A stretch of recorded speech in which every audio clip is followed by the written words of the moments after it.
For today's video guys, nag-obra ko guys sa kampo guys. Hulip amon obra sa subong adlaw. Dira na.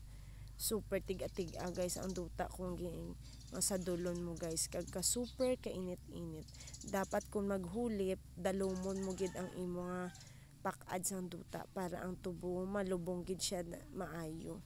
Tapos damo da sa amon guys, upod kami sa akon nga mga ano na pakaisa ko na sila o mga pakaisa mga asawa sa akong pakaisa guys.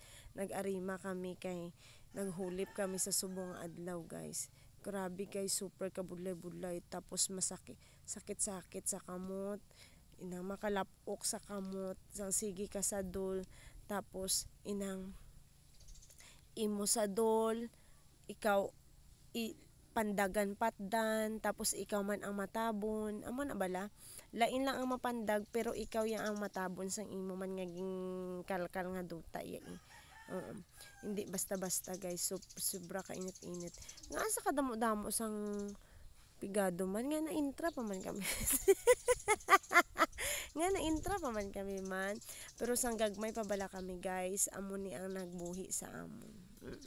Kami sa una, isagi kami nakapamilya. Si mamang, amo ang mapandag.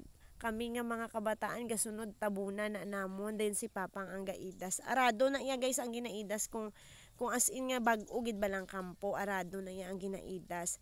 Si ano na iya, si Inday Libet amo na yang gapamanit sang patdan. Ako munog tabon ko na guys. Tapos ang binyo guys, arang sabakan na balao nga daw sako na nga ginadala o. Perti na guys kabugat-bugat kung mapuno na sang patdan, sakit-sakit na yan sa abaga kag sa likod. Hindi na yan basta-basta guys.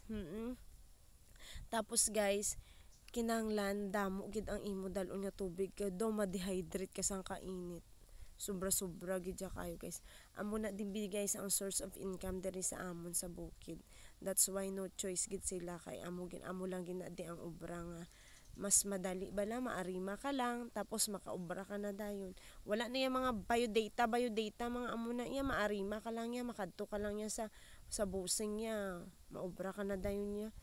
Kabugat guys, gitistingan ko pamanda guys, sobra gidya kabugat-bugat gidya guys yan, do hindi gidya maagwanta. Pero jutay na ganing unod ha, ginakwat ko ha, pero hindi pagid manami.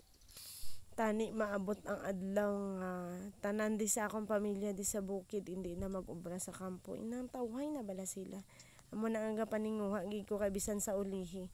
Makabulig man ko sa ila bisan sa ginagmay lang.